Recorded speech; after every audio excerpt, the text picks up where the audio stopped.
forte é o nosso Deus. Bom dia, irmãos. Deus possa nos abençoar mais uma vez, nesse dia do Senhor, em que a gente vai agora estudar mais uma vez a palavra do nosso Deus.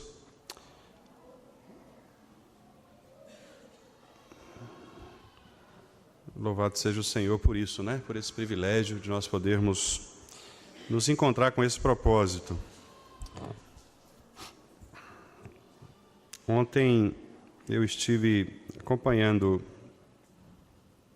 uma palestra do pastor Jonas Madureira, que é um pastor batista, amigo, e ele falava sobre exatamente esse privilégio da igreja cristã de se reunir em torno da palavra de Deus. E eu achei muito interessante uma fala dele, ele fazendo uma crítica, dizendo o seguinte, que hoje muitas igrejas elas estão preocupadas com aqueles pressupostos das empresas, visão, missão e valor, E aí, às vezes, a igreja se reúne para discutir estas coisas, que são questões empresariais e que nem sempre tem a ver com o nosso papel. E ele dizia o seguinte, que, na verdade, nós precisamos de duas coisas só, que são a palavra de Deus e as nossas confissões, Eu achei interessante, vindo especialmente de um irmão, de uma denominação irmã, E isso faz toda a diferença para nós. De fato, irmãos, esse é o nosso propósito. E eu sei que nem sempre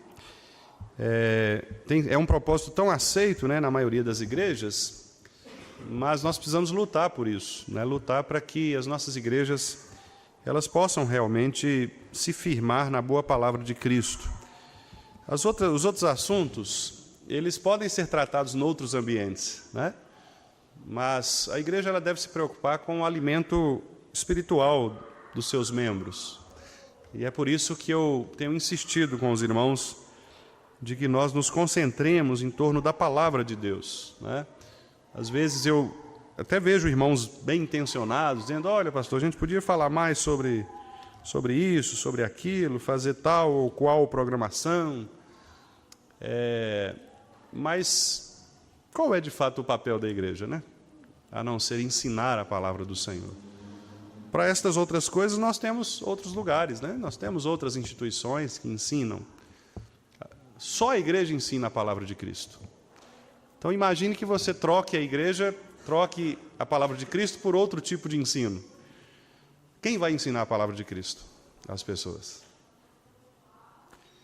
Então pensemos nisso, Eu ontem realmente refleti sobre essa questão com base nessa palavra do pastor Jonas. Achei muito interessante, quis compartilhar com os irmãos, sobre isso, já que nós temos insistido tanto nesse privilégio, que nós temos tido na Igreja do Vale de estudar a palavra do Senhor, a palavra de Deus, e essa deve ser a nossa suficiência. Ontem eu perdoe os irmãos estender um pouquinho, porque às vezes alguns assuntos eles mexem com a gente fica doido para compartilhar, Ontem eu conversando com um presbítero, amigo, presbítero irmão de outra, não é daqui de Belo Horizonte, é de outra igreja, de outra cidade, inclusive, e ele dizia o seguinte, que uma determinada pessoa que estava firme na igreja, resolveu mudar de igreja e a justificativa dele para a mudança era quanto à liturgia.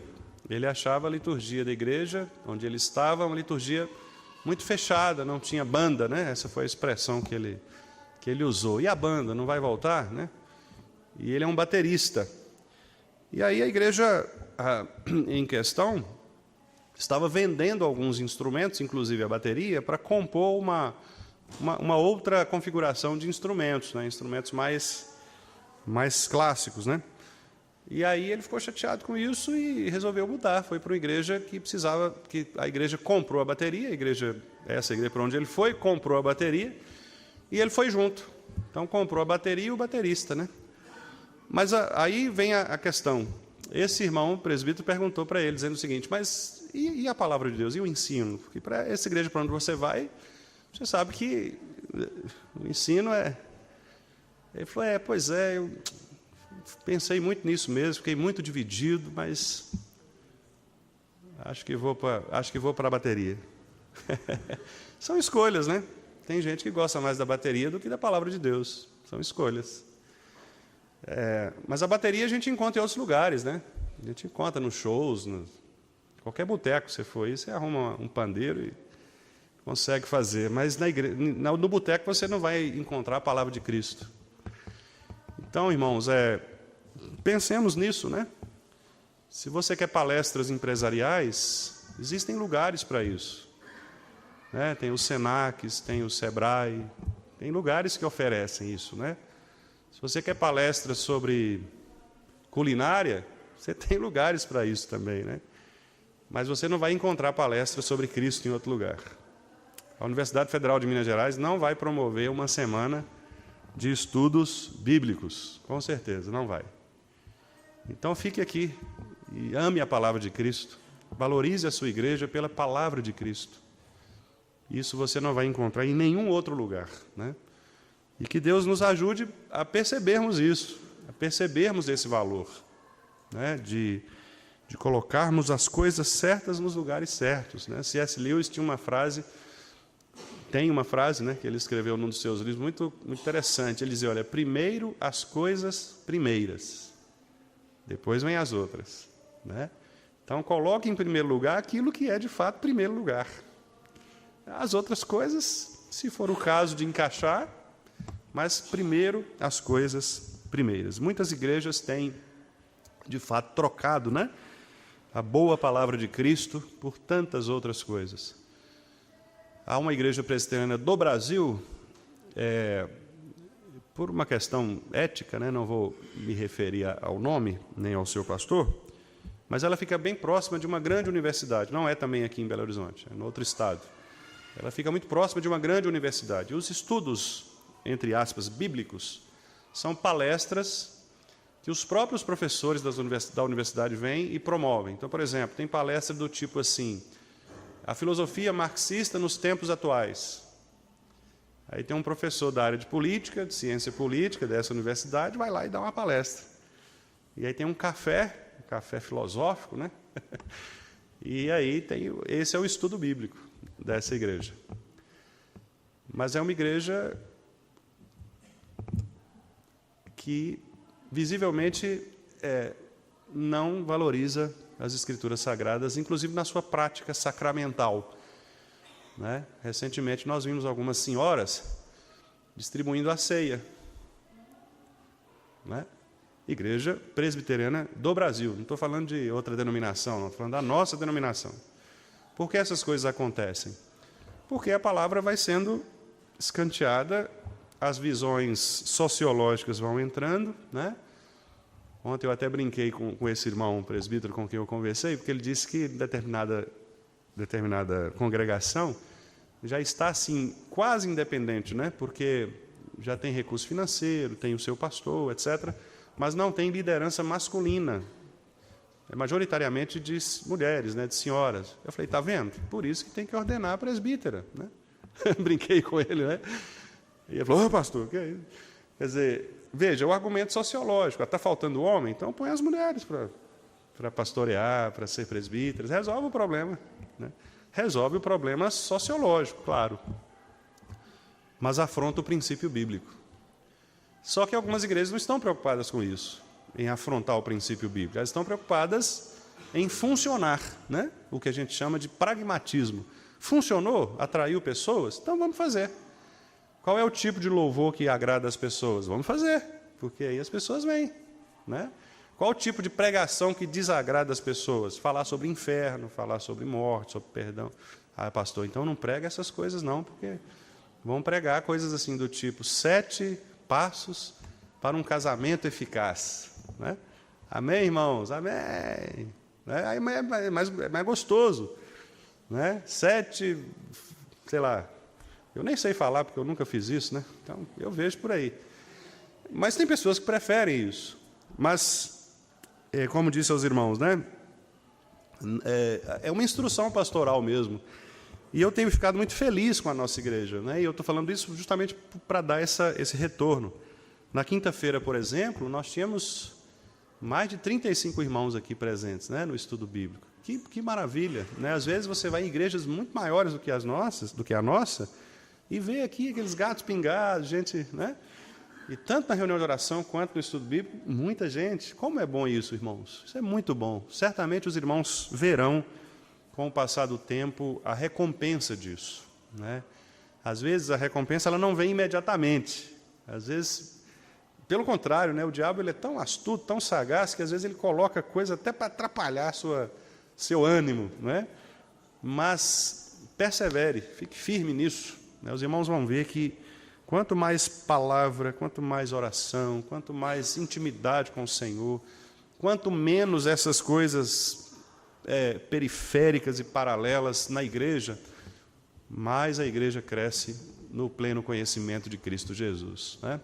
Que Deus nos dê essa graça, meus irmãos, essa alegria de podermos, de fato, nos reunir em torno da palavra. Isso era o que os apóstolos propuseram. Lembram lá da eleição dos diáconos, Atos 6? Eles disseram, olha, deixe os diáconos para cuidar das questões de caridade, né? As questões de ajuda às irmãs viúvas, etc., aos órfãos, e nós vamos nos concentrar a palavra e a oração. Vejam que são duas coisas básicas. Eles não disseram, oh, nós vamos nos preocupar com a construção das igrejas. Não, palavra e oração. E foi exatamente assim que as igrejas foram construídas, né? Elas foram construídas em torno da palavra e da oração. Em outras palavras, piedade. Vocês veem que a grande preocupação dos apóstolos, né, especialmente Paulo e Pedro, que foram aqueles dois que marcam mais o livro de Atos, foram essas duas preocupações, palavra e oração. A discussão deles era essa, né? Toda a discussão de Atos é em torno da palavra. Você não vê outro problema aparecer, é em torno da palavra. Os falsos mestres que entravam para modificar a palavra, né? Conceitos errados dos judaizantes que trouxeram a ideia da circuncisão para os novos crentes. Eles reuniram lá o concílio, em Atos 15, para resolver a questão. Tudo era em torno da palavra. Então, que assim seja, né? Já que nós somos uma igreja também apostólica nesse sentido, de firmarmos os nossos pés no ensino dos apóstolos, na doutrina dos apóstolos, né? Como o próprio Lucas em Atos afirma, que perseveremos firmes nisso, né? E que Deus nos dê a graça de todos os dias aprendermos um pouquinho mais, né, da palavra do Senhor. Nós temos tão pouco tempo, né? Um domingo apenas, poucas horas reunidos aqui, e nós não podemos gastar com outras coisas, né? Podemos falar de outras coisas. Falemos da palavra do Senhor. Vamos orar? Querido Deus, muito obrigado, porque esta igreja, ao longo dos seus anos, tem se reunido em torno da Tua palavra. E o Senhor tem, ó Pai, trazido bênçãos, trazido restaurações, trazido, ó Deus, curas. E nós pedimos ao Senhor que Tu permaneças conosco e que a Tua palavra jamais deixe de ser o centro desta igreja, Senhor. Que o Senhor nos ajude a percebermos que, embora haja outras coisas boas, porque foram criadas pelo Senhor para o nosso próprio uso, deleite, a Tua palavra, ela é insubstituível, Senhor.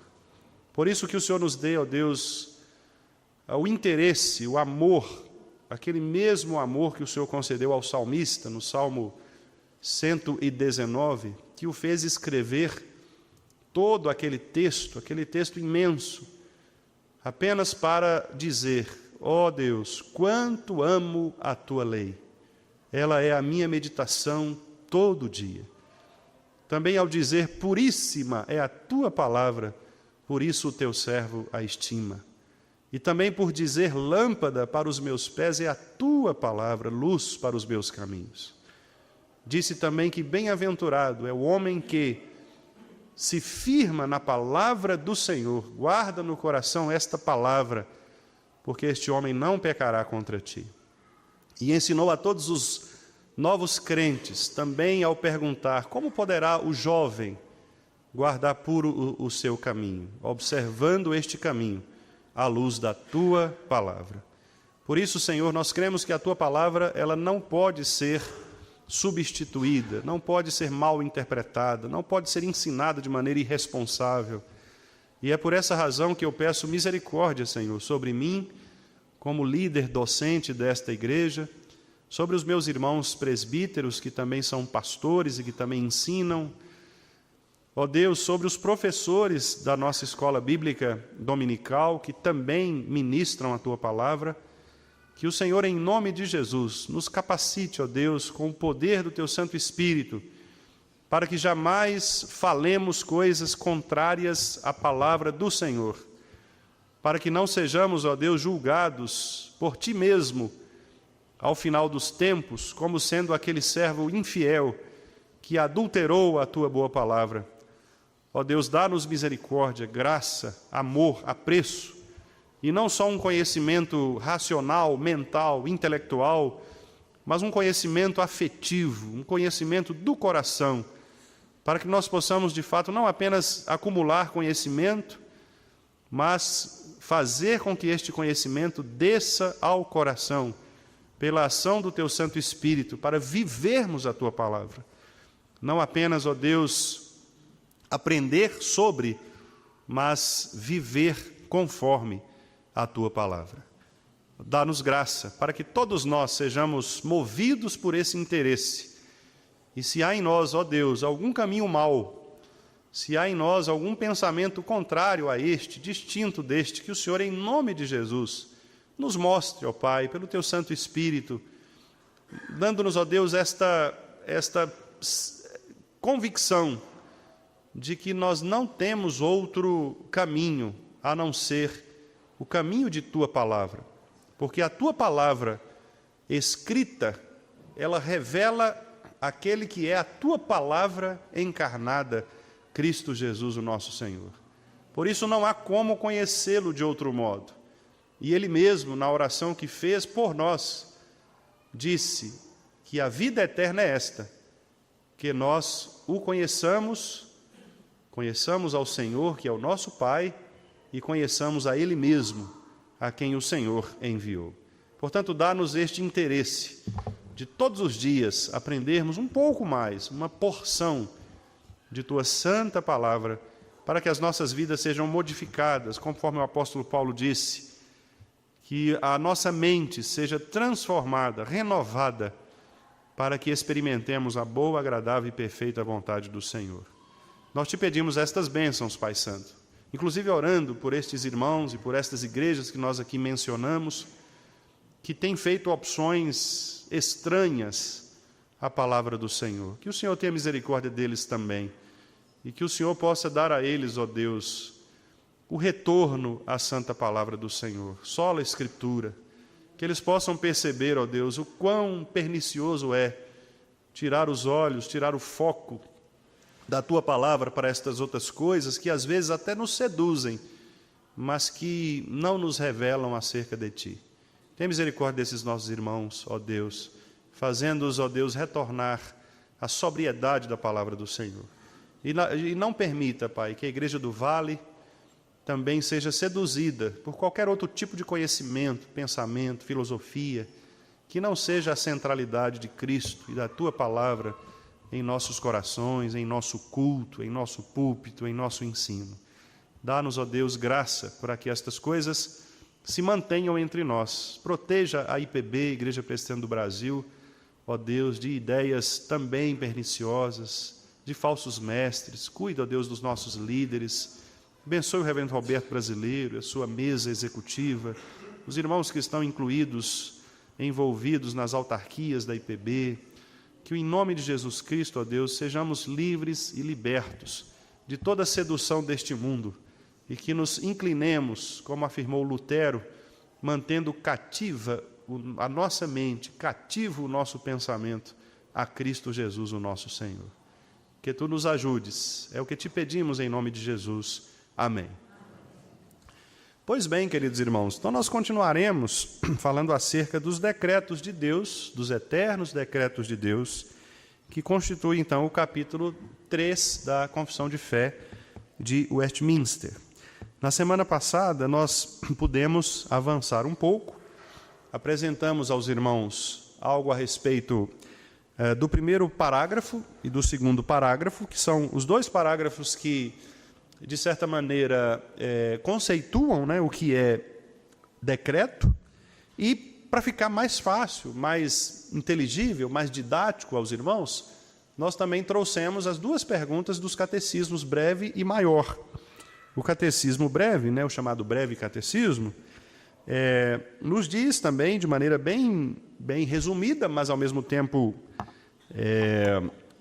bastante objetiva, né, o conceito de decreto. Então, diz aí o seguinte, que os decretos de Deus são o seu eterno propósito, segundo o conselho da sua vontade, pelo qual, para a sua própria glória, ele predestinou tudo o que acontece. Então, resumidamente, o decreto de Deus, ou os decretos, tratam de um desejo eterno do Senhor, a sua vontade própria, livre, de estabelecer na eternidade um propósito, um plano, um planejamento que aponte para a sua glória, que vise a sua glória, e por isso, então, ele detalhou, predestinou, destinou antecipadamente todas as coisas que vão acontecer na história. Então, não há nada que aconteça no mundo, né?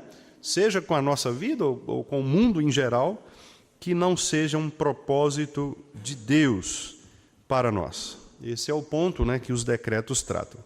No Catecismo Maior, nós temos também uma ampliação, e a pergunta ela é a mesma, a resposta é bastante parecida, mas o Catecismo Maior ele amplia um pouquinho mais, né? Lembra os irmãos de que essa era a ideia. O breve catecismo era escrito para crianças, né? Crianças, juvenis, e o catecismo maior para jovens, adultos, adolescentes, jovens, adultos, né? E a confissão de fé é a elaboração mais completa e complexa. Então, por isso que o catecismo breve, ele é breve mesmo, ele é mais curtinho, com palavras mais simples. O maior, ele se expande um pouco mais, trazendo algumas outras compreensões, e a confissão é a expansão mais plena, né? Mas aí a pergunta 12 do Catecismo Maior também diz o seguinte, que os decretos de Deus são os atos sábios, livres e santos, né? Então Deus faz tudo conforme a sua sabedoria, a sua liberdade, Deus não é coagido por ninguém, ele não precisa pedir conselho, porque não há ninguém mais sábio do que ele, né? E também é santo, ou seja, Deus não tem pegadinhas, segundo as intenções, Deus age de maneira pura, né? De maneira clara, tudo aquilo que ele precisa dizer, ele diz, com palavras claras, que as pessoas podem entender. É por isso, inclusive, irmãos, que embora haja textos difíceis na Bíblia de interpretar, especialmente, se, por exemplo, os textos apocalípticos, né, que é o caso de Daniel, próprio Apocalipse, alguns irmãos têm dificuldades com o Apocalipse, né, porque é um livro muito simbólico, embora Daniel seja mais difícil de interpretar do que Apocalipse, né, Daniel é um texto mais complicado, mais complexo, texto curtinho e com muitos detalhes difíceis. Mas, geralmente, o Apocalipse é o livro que dá até medo, né? Tem gente que tem medo do Apocalipse. Eu conheci uma pessoa que falava assim, pastor, eu não leio Apocalipse. Eu falei, por quê, meu irmão? Eu tenho medo. Rapaz, né? É o livro mais consolador das Escrituras, é o Apocalipse, né? É o livro que mostra a vitória da igreja, a vitória do Cordeiro, nós ali todos reunidos, louvando ao Senhor. Então, é um livro de consolo, né? Não é um livro de pavor. Mas ele causa esse pavor, entre aspas, né? Porque as pessoas acham que ele é muito difícil, cheio de símbolos.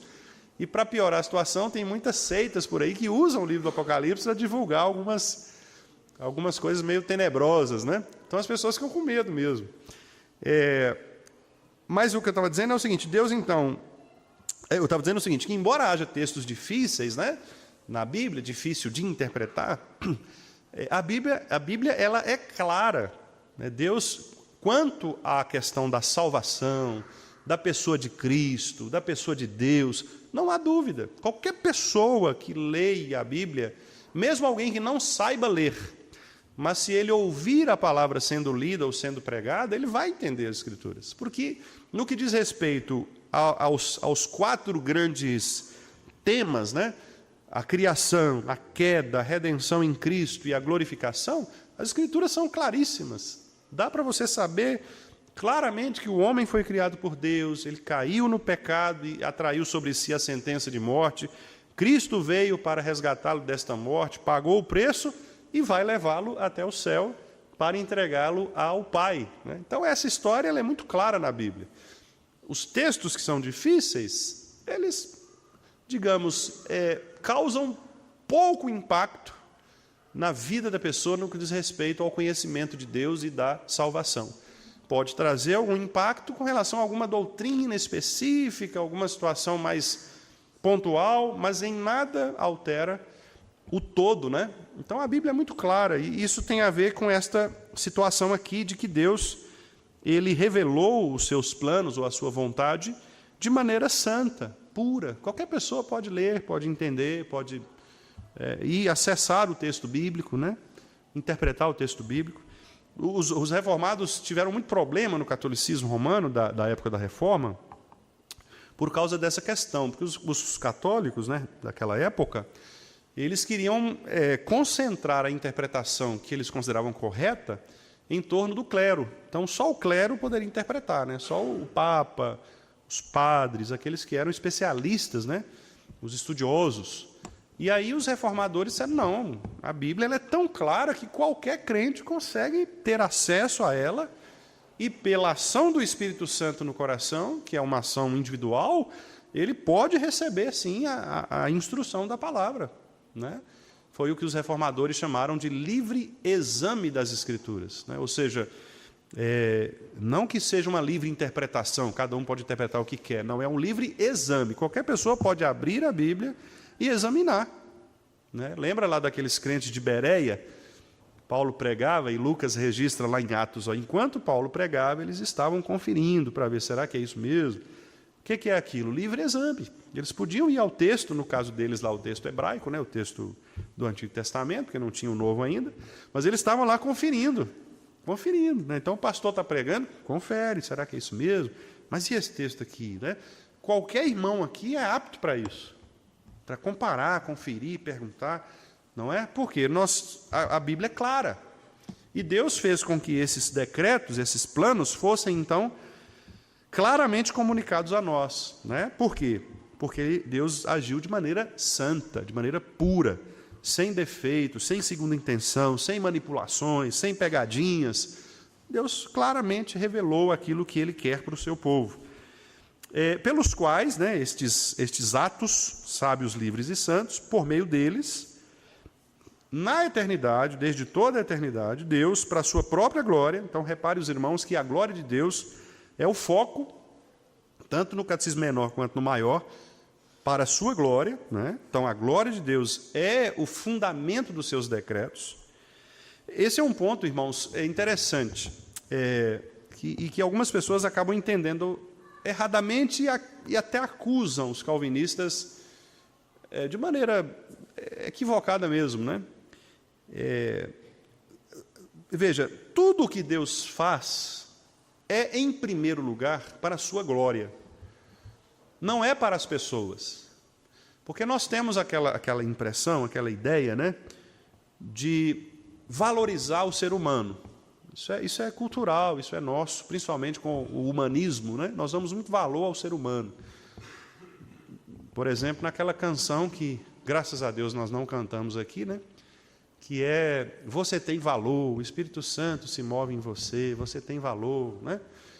Bom, nós temos valor, nós somos criados por Deus, mas o nosso valor, ele só é, de fato, observado, percebido, por causa do que nós apontamos para a glória de Deus. Em último lugar, é a glória de Deus que deve ser evidenciada. O que diz o Salmo 115? Não a nós, Senhor, não a nós, mas ao teu nome dá glória. Primeiro versículo. Então isso já mostra o seguinte, que, bom, nós temos valor, louvado seja Deus por isso, fomos criados à imagem e semelhança de Deus, por isso, inclusive, nós temos que cuidar uns dos outros, temos que não permitir que as pessoas sejam destratadas, desrespeitadas, injustiçadas. Tudo isso faz parte do ensino bíblico. Somos contrários ao aborto exatamente por isso, porque nós privilegiamos a vida e uma série de outras implicações. Então, nós temos valor, sim. Mas tudo o que Deus fez não foi por nós.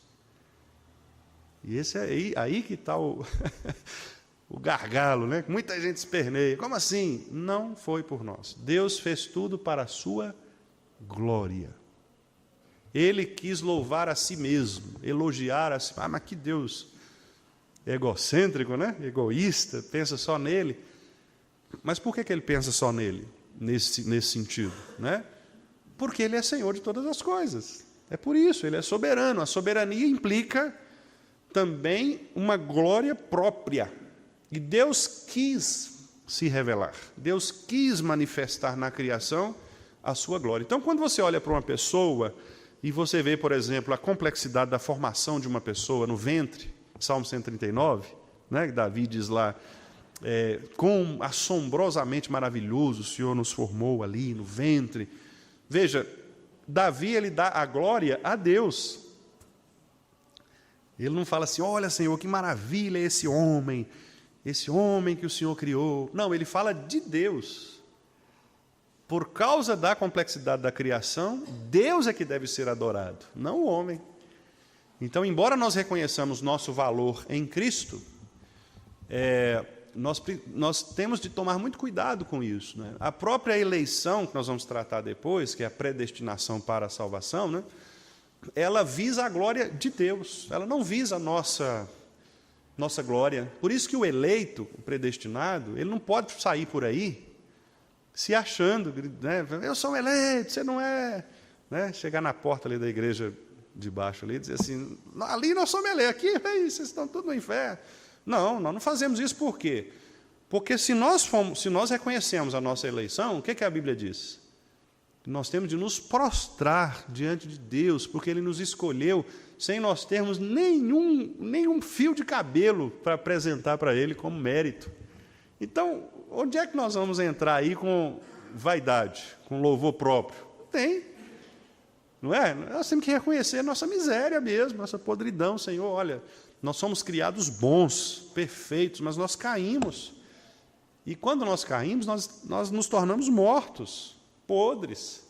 E se não fosse o Senhor, nós estávamos mesmo perdidos, né? Salmo 124, Davi diz assim, se não fosse o Senhor que esteve ao nosso lado, Israel que o diga, eles teriam nos engolido vivos, quando a ira deles se acendeu contra nós. Aí completa dizendo assim, mas bendito seja o Deus que nos livrou das mãos deles, quebrou o laço do passarinheiro, né? A expressão que o salmista usa, né?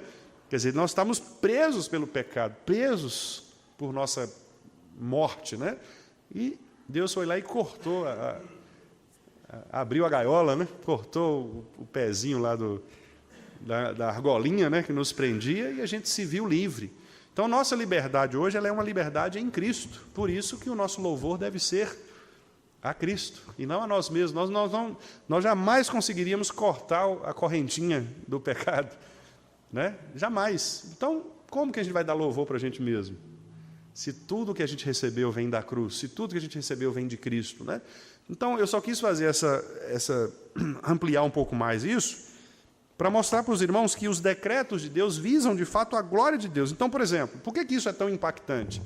Porque se no decreto de Deus estiver estabelecido que nós vamos sofrer, por qualquer que seja o sofrimento, né, neste mundo,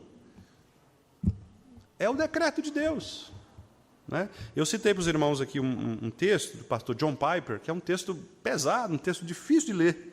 Difícil que eu digo porque humilha a gente, né? O texto dele é o seguinte, não desperdice o seu câncer.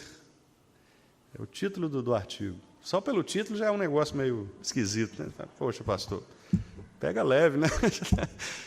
Mas o que ele fala nesse artigo? Ele fala o seguinte, olha, se Deus quiser colocar você numa cama de hospital com um câncer, é o decreto dele, é o propósito dele. Então, se é para a glória dele, você tem que perguntar o seguinte, o que o Senhor quer mostrar da tua glória com isso? Eu sei que é difícil, irmãos, estou falando que você vai pegar um diagnóstico de uma doença dessa e colocar na rede social comemorando, né? Claro que não é, nós vamos chorar, dói. Pastor Augusto Nicodemos diz assim, não é proibido dizer para Deus que está doendo. Não é proibido. Você pode chegar e falar, Senhor, está doendo, está difícil. Mas o que eu quero dizer é que, mesmo na dor, a glória de Deus tem que ser evidenciada. Então, se eu estou doente, por que Deus quer que eu esteja doente? O que Ele quer mostrar da glória dele? Aí o Piper, no caso desse artigo, diz assim, quem sabe Deus não colocou você ali para pregar para aquelas pessoas do hospital, não é? Para anunciar Jesus Cristo, para anunciar a alegria da graça, da glória de Deus para aquelas pessoas ali. Talvez seja o propósito de Deus. Talvez seja o propósito de Deus mostrar que você estava valorizando, quem sabe, outras coisas, além do reino dele. Então Ele tira de você a saúde e coloca você numa situação de dependência para que você reconheça que Ele é Senhor sobre sua vida. Isso é impactante, né?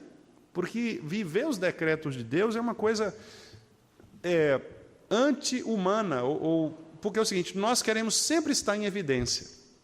Não é assim?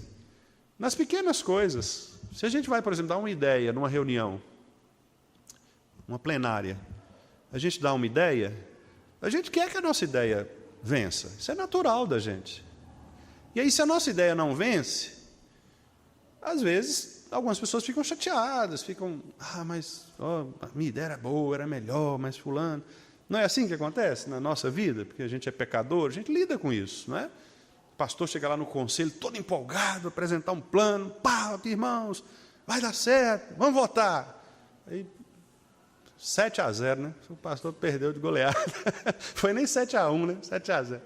Os irmãos entenderam que não era a hora, não é o momento, não é, entendeu? E aí, aí eu até ouvi uma palestra de um pastor recentemente, dizendo que aquele texto que Paulo fala lá, né, inimigos do bem, lá de Timóteo 3, ele falou, isso aqui é o seguinte, é quando o pastor leva um plano para o conselho e o presbítero é contra, esse presbítero é inimigo do bem, né?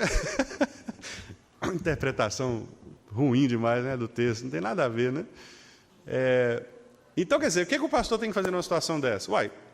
Não era a hora. Se os meus irmãos ali entenderam que não é a hora, Deus quis assim, eu tenho que me adequar a isso. Mas é porque o presbítero é contra o pastor.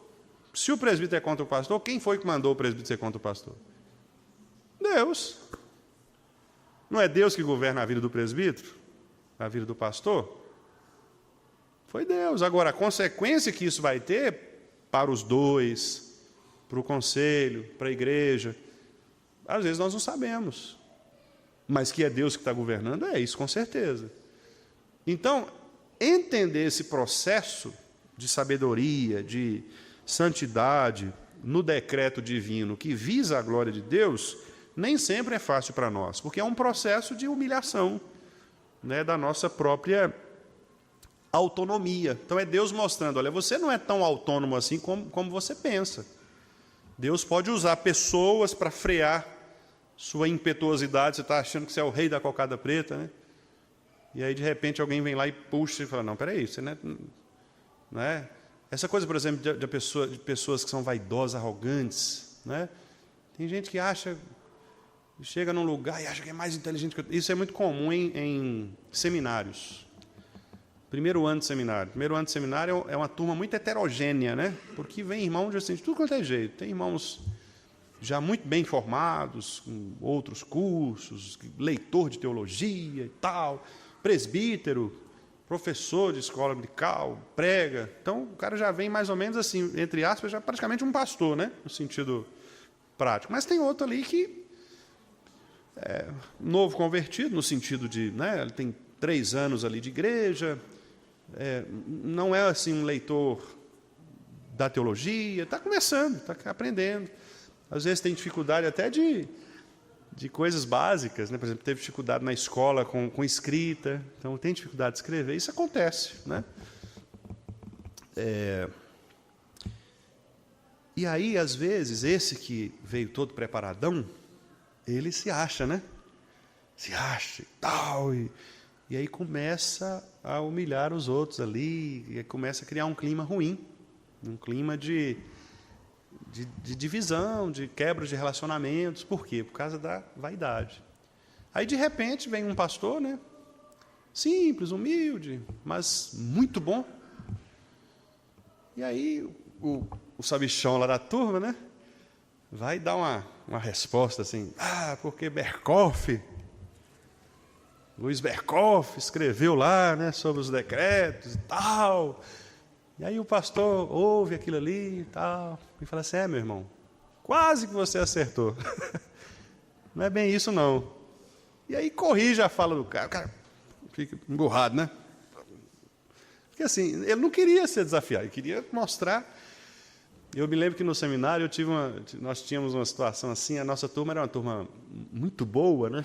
Eu acho que eu já contei para os irmãos, porque na minha época, foi uma época difícil na IPB. O seminário que eu estudei, o JMC, né, em São Paulo, ele passou por um ataque de um grupo político da IPB, e assim, a ideia era fechar o seminário, né? Por questões políticas antigas. O seminário JMC é ligado ao reverendo Boanerges Ribeiro, que sempre representou na IPB uma linha conservadora.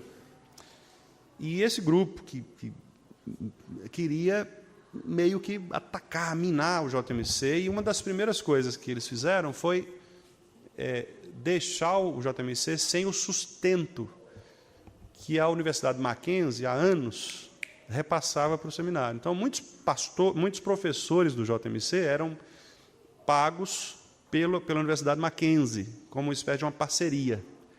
E aí, como cortou, esses pastores foram demitidos, por causa eles eram ligados ao Mackenzie, foram demitidos do seminário, e no primeiro dia de aula, para os irmãos terem uma ideia, no culto de abertura, não havia professores, havia poucos professores. Um dos é esse que vai estar aqui conosco, o reverendo Hermisten. Esse que vai estar conosco em agosto, se Deus permitir, chegou e disse, olha, eu fico aqui até de graça, eu não quero receber nada do seminário, eu estou aqui por vocação. Assumiu, mais alguns outros, reverendo Wilson Santana, alguns outros ali, vamos tocar o seminário. Reverendo Paulo Fontes, que alguns irmãos aqui conhecem, Paulo Ribeiro Fontes, foi o diretor nessa época. E aí o que aconteceu? Muitos seminaristas que iriam para o JMC desistiram. Os presbitérios ficaram preocupados e tiraram os candidatos, mandaram para outros seminários, certo? De maneira que a turma ficou reduzida. E aí não conseguiu formar turma pela manhã e à noite. Então a turma da manhã não se formou. Não teve turma matutina na minha época. Nós fizemos a turma noturna. E aí com isso, duas coisas aconteceram. O curso se estendeu por mais um ano. Então o reverendo Paulo Fonte chegou para a gente e falou, olha, se vocês querem ficar mais um ano, é o preço que vocês vão ter que pagar. Nós topamos. Eu falei, não, eu vim para cá com muita convicção, então não importa já acrescentar um ano. Perguntei ao meu presbitério, o presbitério falou, não tem nenhum problema. Então o curso passou de 4 para 5 anos. E a outra implicação é que os alunos que optaram pelo matutino e que permaneceram, foi o meu caso, por exemplo, acabaram se juntando. Então ficou uma turma muito coesa, uma turma muito assim, diferente, por conta dessas questões. Foi uma turma muito comprometida, inclusive, porque, diante desse cenário de instabilidade, quem ficou é porque queria ficar mesmo. Então, foi uma turma que se tornou uma turma muito amiga, inclusive, né? Muito próxima uns dos outros. Mas aí eu contei essa história para falar sobre isso, porque, nesse sentido também, havia na turma esse cenário que eu disse para os irmãos aqui, né? Então, há colegas, por exemplo, que questionavam, no primeiro ano, primeira semana de aula, questionava trechos de Calvino, não, acho que Calvino errou aqui e tal. Né? Aí o reverendo Hermsten, me lembro de uma aula dele, ele disse assim, o aluno já vinha em algumas aulas dando essas coisas, né? Aí chegou uma hora, ele era professor de filosofia também, ele falou sobre Immanuel Kant. E aí ele fez uma crítica, esse aluno fez uma crítica ao Immanuel Kant, e o reverendo falou assim, você sabe com quantos anos Kant escreveu essa obra? Aí ele falou assim, não sei não. Ele falou assim, ele já passava de 50 anos. E o cara que estava questionando devia ter uns 20 e poucos, né? Aí o reverendo falou assim, então quando você chegar lá, talvez você consiga entender o que ele falou, você consiga criticá-lo. Aí, coitado, né? Depois disso ele falou assim, eu achei que eu vinha aqui só para aprender de Jesus, tal, não sei o quê. Moral da história, saiu, desistiu, foi para um outro seminário, E eu nem sei o que deu dele, não. Perdemos o contato, né? Mas essas histórias são boas porque elas mostram assim, o ser humano é assim, meus irmãos. A gente chega numa reunião, numa plenária, numa reunião do conselho, numa reunião da junta, numa plenária de sociedade, a gente quer colocar a nossa ideia primeiro. É a soberba do coração. E aí Deus coloca pessoas perto da gente para nos humilhar, para dizer, não é assim não. Você não é tão bom quanto você pensa, não. Você não é tão crente quanto você acha, não. Você não é tão fiel quanto você... E aí você vai sendo humilhado pela palavra de Deus, não é? E para quê? Para quê? Para que a glória de Deus seja evidenciada. Não a nós, Senhor, não a nós, mas ao teu nome da glória. Então, irmãos, nós falamos disso, né? Imutavelmente predestinou tudo o que acontece, especialmente com referência aos anjos e homens. Citamos um pequeno trecho do Herman Bavinck, teólogo holandês, em que o Bavinck faz um resumo, né, do que é o decreto. Eu me lembro que eu citei para os irmãos a última parte, que está ali da quarta linha ali, né, descendo, quando ele diz: o conselho de Deus também é um decreto único e simples, o plano mundial de uma visão artística única, né? Eu destaquei isso para mostrar para os irmãos que o plano de Deus ele envolve tudo, né? É um plano mundial, e é um plano artístico. Deus é o grande arquiteto do universo, né? Os maçons falam isso. Eu não sou maçom não, viu, irmãos? Mas os maçons falam isso, né? O grande arquiteto do universo. E nesse sentido, Deus de Israel, Yahvé, é mesmo o grande arquiteto do universo, né? Lá em Provérbios 8, a sabedoria diz que a sabedoria ela foi sua arquiteta, né? Lá ela diz isso: eu fui o seu arquiteto. Quer dizer, no sentido de que criou, né, todas as coisas, com a inteligência, com a arte. Falamos, inclusive, aqui, citando o Marcos Erbeli, né, daqueles animais curiosos, né, que temos por aí na natureza, que fazem coisas absurdas, né, que nós nunca imaginamos. O que é isso? A arte de Deus. Deus é o grande artista. Ele coloca as coisas no devido lugar, né, coloca tudo certinho, no corpo humano, tudo no seu devido encaixe. O cérebro humano, né, uma complexidade incrível, né, tudo no seu devido lugar. Então, é de fato obra de um grande artista, perfeito, santo, né, sábio. Vimos também, meus irmãos, os pressupostos bíblicos, e nós falamos sobre as obras internas de Deus, ad intra, que são aquelas obras que nós não conhecemos, elas são secretas no pensamento de Deus, mas existem as externas, que são aquelas que nos são comunicadas, nos são reveladas, né?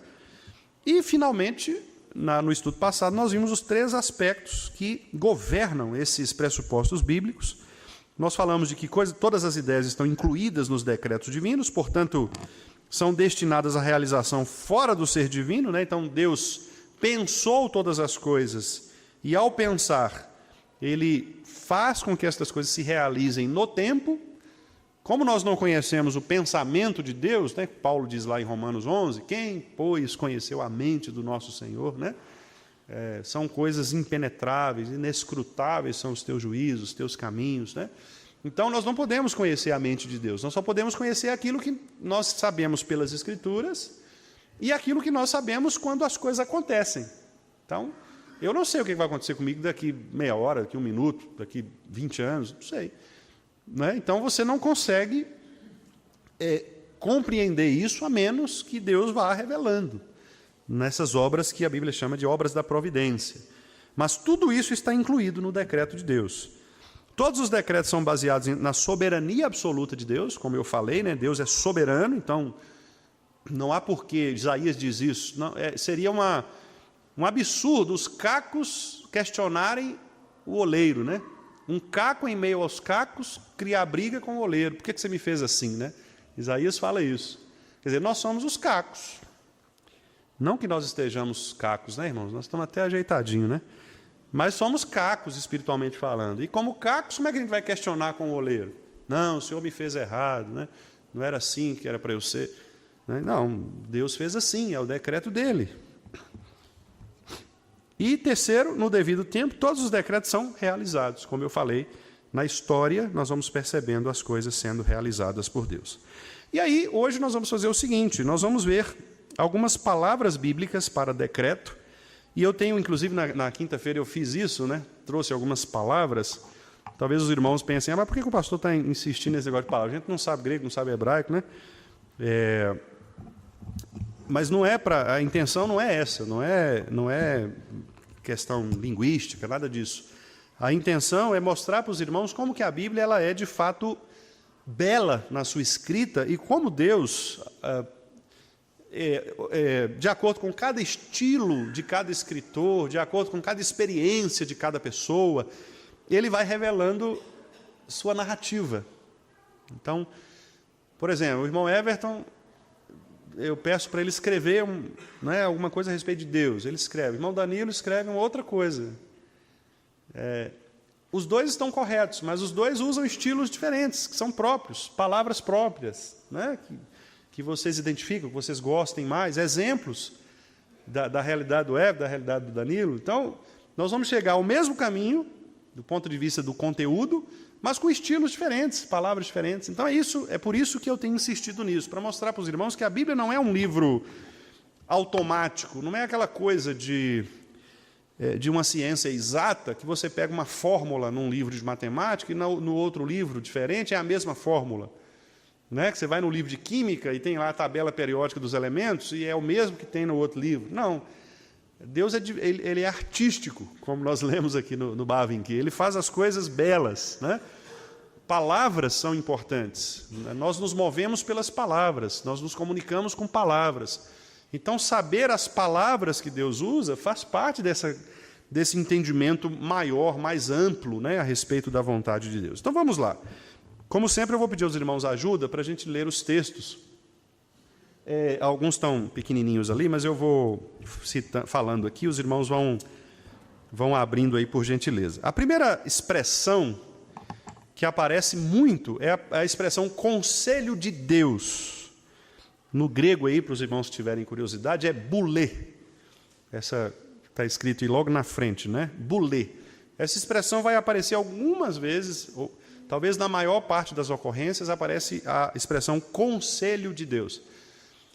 O que é um conselho? Um conselho geralmente é uma reunião de pessoas, de ideias, para deliberar sobre um ponto comum. Né? Vamos pensar no conselho da nossa igreja. Então, chega lá, por exemplo, uma situação assim, nós estamos precisando comprar uma televisão nova. Chega a proposta. Tá, aí, irmãos, essa é a demanda. O que os irmãos acham? Aí um irmão pede a palavra, não, vamos fazer o seguinte, em vez de comprar a televisão, temos outras prioridades, vamos deixar isso aqui para depois, vamos guardar um pouquinho, vamos segurar e vamos fazer isso. Aí o outro, não, mas tem uma possibilidade, a gente pode pegar tal coisa, assim, quem sabe negociar, vender e comprar. E aí são propostas. No final das contas vai sair o quê? Uma decisão. Sim, vamos comprar a televisão, tal. Não vamos comprar, certo?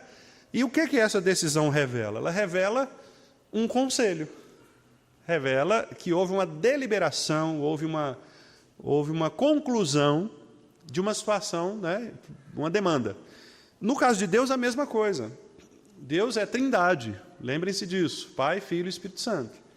Então, o Pai, o Filho e o Espírito Santo, na sabedoria de suas perfeições, eles chegam a propósitos, chegam a um conselho.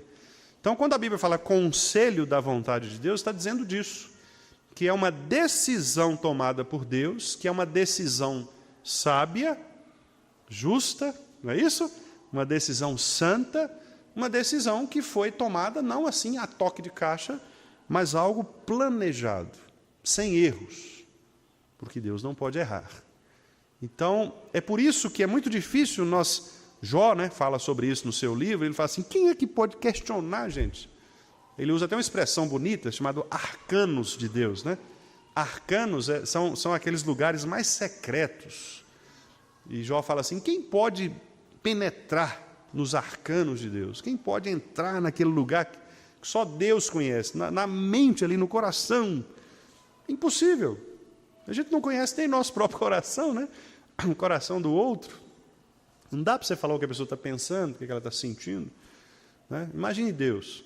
Então, o conselho é isso. É Deus na Trindade, Ele tem a sua deliberação, sua resolução. Vamos ver esses textos aí? Lucas 7:30. Lucas 7:30.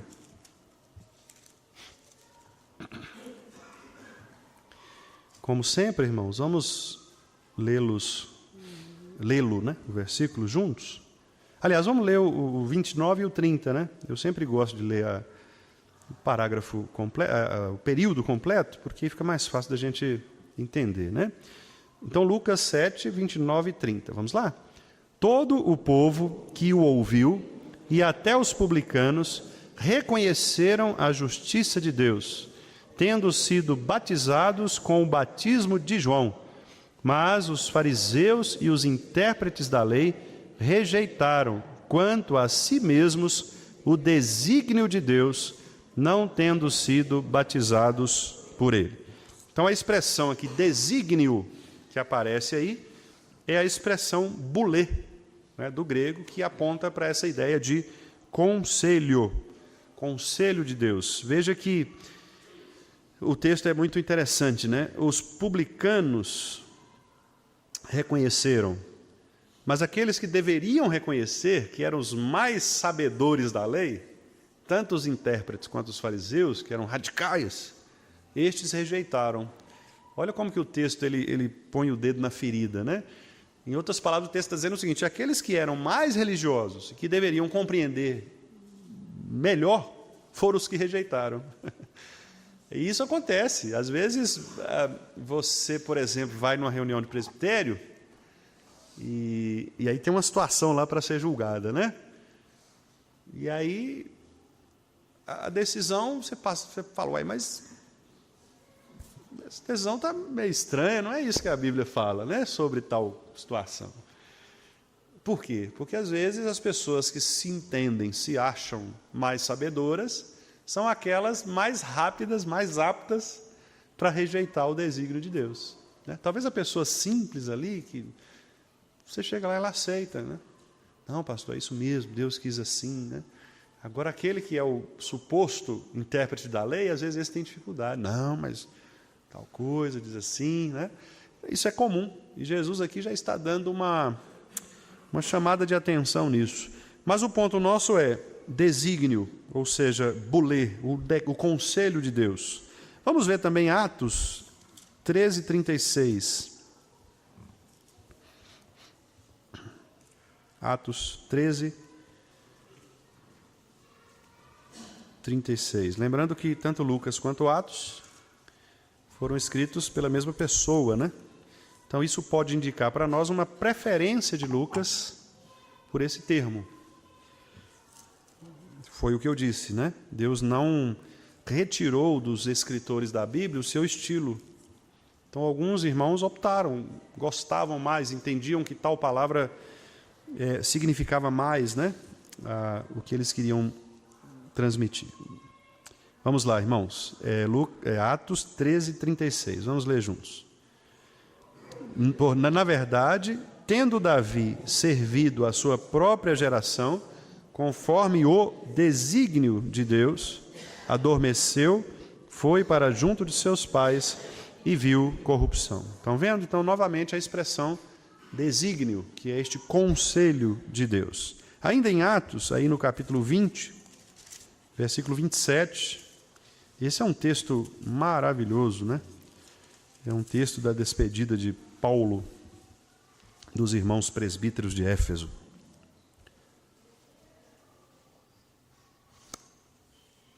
Atos 20, 27.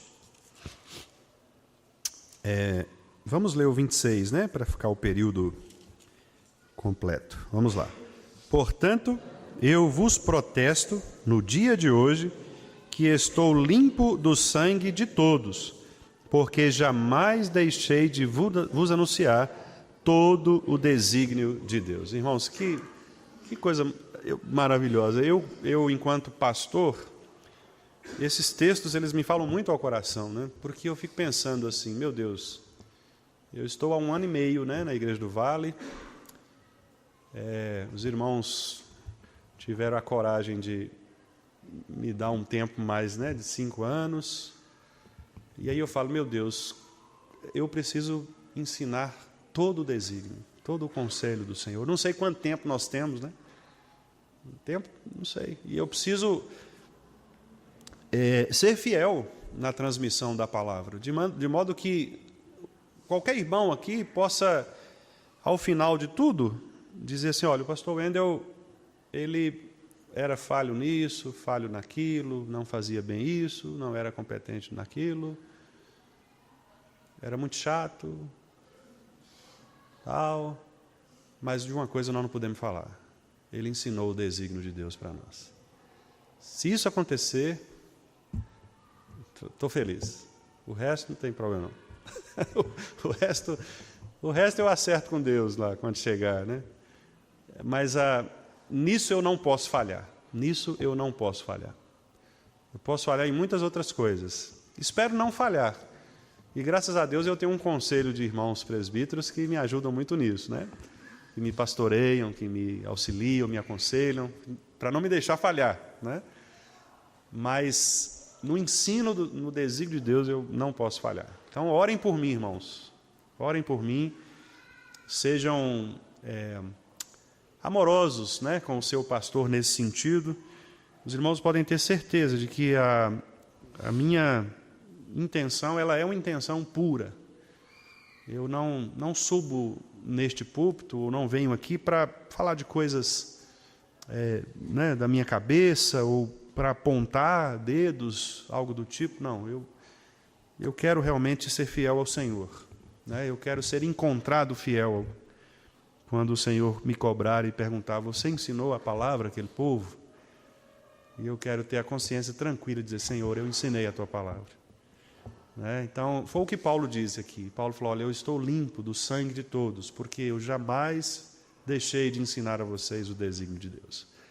Esse devia ser o coração, né, de todo pastor. Porque as outras coisas são boas, mas elas podem ser feitas por outras pessoas, né? E louvado seja Deus, quando a igreja tem pessoas que podem fazer essas outras coisas, né? Às vezes tem igrejas que o pastor tem que pôr a mão na massa mesmo, porque às vezes não tem, mas creio que não é o nosso caso, né? Nós somos uma igreja, graças a Deus, muito capaz, muito bem suprida, né? Com muitos talentos. E eu brinco mesmo em relação ao conselho, o nosso conselho é um conselho assim muito, muito interessante, porque a gente tem habilidades em todas as áreas, né? Tem um irmão uma visão administrativa, outro irmão uma visão mais, entre aspas, né, mais pastoral, mais preocupado ali com as pessoas, outro irmão com a visão de negociação, né, de ordem. Isso é muito bom, porque se fosse todo mundo igualzinho, o negócio não ia caminhar. Então, um puxa daqui, outro puxa dali, e aí o conselho sai, né? O bom conselho, o bom desígnio. Louvado seja Deus por isso. Vamos ver o último texto aí, irmãos. Hebreus 6,17. Hebreus 6,17.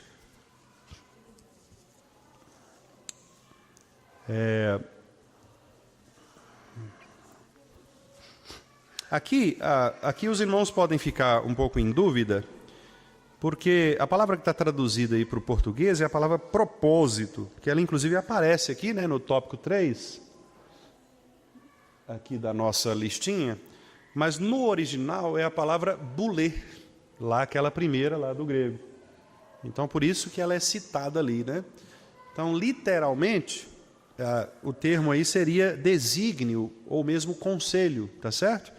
O que, como eu disse aos irmãos, não muda do ponto de vista da ideia, né? Porque todas essas palavras aqui, elas apontam para a mesma ideia de decreto, certo?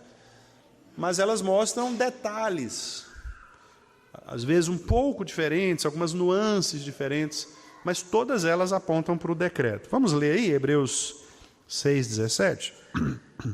Por isso, Deus, quando quis mostrar mais firmemente aos herdeiros da promessa a imutabilidade do seu propósito se interpôs com juramento, né? Então, aí a ideia de propósito, a imutabilidade do seu propósito, ou do seu conselho, ou do seu desígnio. Vamos caminhar, irmãos, só na segunda. Nós já estamos aqui bastante, né, no nosso horário está finalizando, mas dá para a gente ver ainda beneplácito. A palavra beneplácito é uma palavra interessante. Plácito, né, a palavra place, ela vem de... Você lembrou do seu Plácido, né, meu bem? Por isso que ela riu ali. É porque tinha um moço lá em Januária, que é a cidade dela, a igreja dela chama Plácido. E aí o pessoal brincava, né, porque às vezes não sabia falar direito, aí falava assim, aquele carro ali é de quem? Aquele carro é de seu plástico. Falava plástico, né? Só que era Plácido o nome do moço, né? Faleceu, né, seu Plácido. Então, o beneplácito é o seguinte, o plácito significa lugar, né? A palavra place vem da ideia de lugar, de posicionamento, no sentido de propósito mesmo, de plano.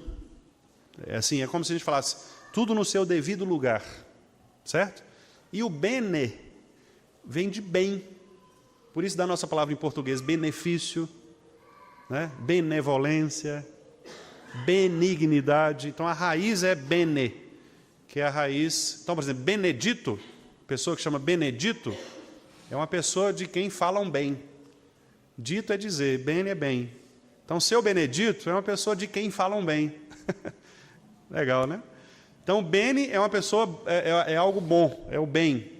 Então, beneplácito, literalmente seria as coisas colocadas no lugar certo, posicionadas no lugar certo para o bem. É isso. Deus faz com que todas as coisas sejam colocadas no lugar certinho para o bem. Ok? Então, imagine as irmãs aí que estão organizando a casa, né? Então, elas, às vezes o marido chega e não entende por que ontem o sofá estava de um jeito e hoje o sofá está de outro. E amanhã provavelmente vai estar de um terceiro jeito, né? E aí você fica, mas mudando, né? Para que mudar, né? A esposa tem o beneplácito. Ela sabe o bom lugar, né? Não, mas é porque aqui, mas meu bem, não, aqui, ó, tá vendo? Antes era assim, agora é assado, fica mais fácil de passar, não sei o quê. Não é assim? Então isso é beneplácito, é colocar as coisas nos lugares certos. Deus fez isso. Ele pega o seu planejamento e coloca as coisas no lugar certo, né? Vamos ver então esses textos e com isso a gente vai concluir. Interessante que a palavra do grego ali é a palavra eudokia. A palavra eudokia no grego significa prazer. Prazer. Prazer no sentido de alegria mesmo, de prazer. Tipo assim, é quando você sente aquela alegria. Você, por exemplo, fica longe de uma pessoa que você gosta muito, né? E de repente, depois de alguns anos, você encontra aquela pessoa, aquela alegria, aquela farra, né? Aquela festa ali. Ou então você queria comprar alguma coisa, planeja há tempos, comprar uma geladeira, né? E tal. E aí chega a geladeira. Então, é o prazer, aquela alegria, que você até chora, né? Essa é a expressão grega. Os irmãos estão vendo ali, né? Eudokia. Está pequenininho, mas quem tem boa visão aí, ou óculos, consegue ver, né? Por quê? Porque quando Deus coloca as coisas certas no lugar certo, para o nosso bem, ora, quem é que não vai sentir prazer nisso? Quando tudo se encaixa direitinho. É prazeroso demais, não é? Vamos ver os textos aí, Mateus 11, 26. Então, lembre todas as vezes que os irmãos lerem na Bíblia beneplácito, os irmãos estão falando assim, que maravilha, eu tenho que sentir prazer, porque Deus encaixou tudo bonitinho, tudo certinho. Tudo certinho. Você olha para a pessoa, aquela pessoa feia, coitada. Feia, você fala, gente, mas que camarada feio. Deus encaixou assim nele, bonitinho, para ele ficar feinho mesmo. Mas para Deus isso foi planejado, né? Tudo encaixadinho no lugar certo. Mateus 11, 26. Vamos lá? Vamos ler o 25, né? Porque para fazer o período completo. Vamos lá. Porque aquele tempo... Aliás, desculpa, vamos lá, eu errei aqui. Por aquele tempo, exclamou Jesus, graças te dou, ó Pai, Senhor do céu e da terra, porque ocultaste estas coisas aos sábios e instruídos, e as revelaste aos pequeninos. Sim, ó Pai, porque assim foi do teu beneplácito, do teu prazer. Olha que maravilha, Deus sentiu prazer de fazer isso, de esconder dos sabichões e de revelar para a gente simples. É por isso que você pega esses cientistas aí, esses filósofos, sabichões, e os caras estão, como diz Paulo lá em Atos, tateando, né? Nunca chegam a Deus. Falam, fazem suas teorias, acham, e Deus está lá rindo deles. Rapaz, Deus fica olhando assim, mas não foi isso que eu fiz, não. Eu só peguei a terra, assim, coloquei, peguei Marte, encaixei, depois soprei, eles começaram a rodar. Foi simples, não teve nada desse negócio. Né? É mais ou menos isso. Quer dizer, Deus ri de como as pessoas, de como os seres humanos querem ser mais sábios do que Ele. Lembra lá da Torre de Babel? A Torre de Babel diz lá que os homens queriam chegar ao céu. Aí o texto é irônico, né? Moisés, ele é irônico no texto. Moisés fala assim, e Deus se inclinou para ver o que estava acontecendo. É como se fosse assim, eles estão querendo subir, estão achando que estão lá em cima, aí Deus está assim, o que é mesmo que vocês estão fazendo? Né? E como é que é o negócio? Sobe mais, né? Tipo Elias falou com os profetas, grita mais, quem sabe Baal não está dormindo, né? Então, é a ironia, porque Deus é tão sábio, tão poderoso, tão santo, que, meus irmãos, não dá para questionar mesmo os seus decretos. Vamos lá. Lucas 2,14, já estamos terminando. Irmãos, vamos ver só esses 2 textos aqui, 3 textos. Lucas 2,14. É outro texto maravilhoso também, que é inclusive uma referência a Cristo, né? A chegada de Cristo, Deus encarnado. Vamos lá? Glória a Deus nas maiores alturas e paz na terra entre os homens, a quem Ele quer bem. Está vendo? Deus quer o bem dos homens, o beneplácito. Por isso que há outro texto na Bíblia que diz que Deus não tem prazer na morte do ímpio. Não é assim? Porque, de fato, Deus não quer que as coisas saiam erradas, no sentido da nossa percepção humana. Por outro lado, diz o texto que Deus tem prazer na morte dos seus santos. Percebe? Então, o que é esse prazer de Deus? É essa alegria de que Deus está vendo, de fato, o cumprimento das coisas boas que Ele fez para o nosso bem. Né? Vamos lá, Lucas 10, 21. Lucas 10, 21.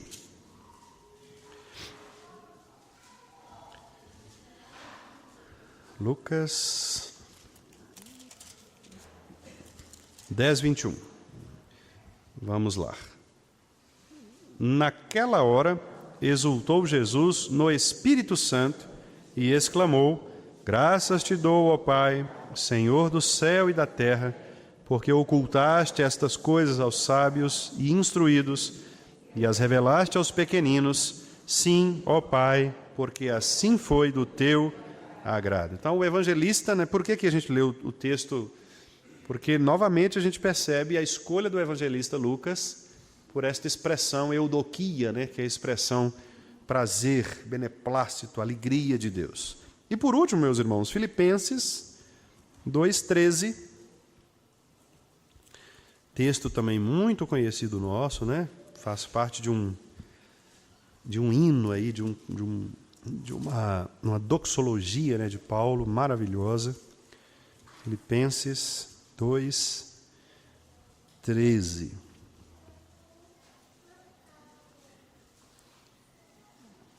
Texto que a gente conhece muito bem, né? Vamos ler o 12 também, para fazer o período. Vamos lá. Assim, pois, amados meus, como sempre obedecestes, não só na minha presença, porém muito mais agora na minha ausência, desenvolvei a vossa salvação com temor e tremor, porque Deus é quem efetua em vós tanto o querer como o realizar, segundo a sua boa vontade, o seu beneplácito, segundo o seu prazer. Então, resumo: Seja o que aconteça na sua vida, seja o que aconteça na sua vida, Deus determinou que assim aconteça. Seja o que aconteça na sua vida, faz parte do desígnio do conselho sábio de Deus. E mais do que isso, seja o que aconteça na sua vida, isso está acontecendo para o prazer de Deus. Deus quer assim. Talvez não seja o seu prazer, né? Mas é prazer de Deus que assim aconteça para que o seu decreto seja cumprido, tanto na terra como no céu. Seja feita a tua vontade, na terra, assim como ela é no céu. Que Deus nos abençoe, meus irmãos, nos dê graça, né? Nos dê coragem para viver os decretos, porque não é fácil. Entendimento de que nosso Deus é soberano, né? De que Ele vai cumprir em nós tudo o que Ele determinou, conforme a sua boa vontade.